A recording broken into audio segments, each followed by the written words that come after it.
Pi ke Shillong u Dr. Ricky E.J. Singkan bar u MLA ke Maulai constituency u Bright Stowell Marbanyang kilalit jurib ya ke jingshna surak menen ke sengi kata hak atrik u yayong Hajar Pusan. Ya ke projek shna surak lamang tingka da ke North East Special Infrastructure Development Scheme dan ke NESIDS. Em long kata yang palak teh kata persen kembali isu bani ban persen mana kan persen dari itu for inspection bagian mana ni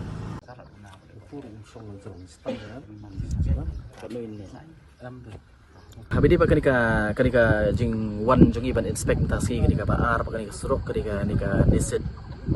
kenika don khatsau kilometer pat nang thie pat kadan sadahoi pat ke skim kabadi kumpa san 5.2 kilometers te kenika suruk aku tu por bunyawan inspek ni kam pat darung nama kenika suruk tu por kadang su sedang ban mai ban eka rong ro kan pat siang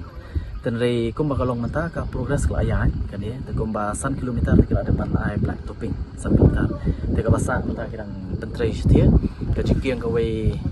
karon kumba south li jingkiang ha kan dia kan sit te kini ki jingkiang kidan ki bam padam te ka progress of work kumba kalong hania kat kumba jimbatai na kalian jong engineer ka mat dangi khanbet na ka physical kan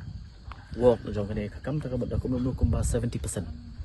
Dan dari habis dia bad kajing siang ni karong pan kadang long tak kumba san kilometer naka kat 1 kilometer naka ne sit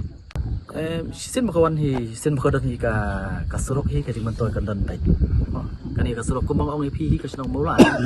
pi ka snong mulai langi kran la da ka bahar na ka sniu la da ka bun ka surok ru apo snong mulai kan mau ka jingkur ku kam dei ta kinong mulai nama kasno mulai kalau ku ka gateway na kam ta baro ya ne te ka jing kurku hi kan long nam ta u pat ba baro kan thup kam ta mengi ki no mulai no da penek surok kan laut premium ka ISBT nomor tu pisa minyak surok pasti kan em ya kata ngan thai kata kasong po ki officials jonga PWD lene ka government ka ban pet ya kata nomor kamdi tangka dia surok nomor kumung ya sko kran ke official kidon sekiwe perke alternate routes ke bagi penkreat nam ta kata topi igno habai de bakani surok slam na habai de bakani hajin sha kani ru kelayo extension kani surok mo kelayo extension bad kani mentala extend hadu uprai December habai de bakani kani set bad ko ka kumasa 5.2 km kategori na CRF scheme tu tiga tu ru kelayo extension ko hadu uprai December total length ni khatsau plus 5.2 ko khat khandai point cuma khat khandai apa arpo kilometer ka bisa ka bang sekarang ini jadi ka total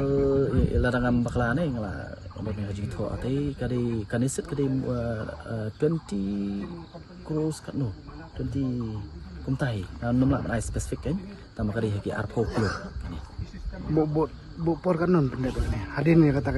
kadi ka extension kadi hadu December kan hadin ka extension try kan kata kadi ka ba rayo December by December kabut kadi ki kum ke jingau long by December tekla ada kadi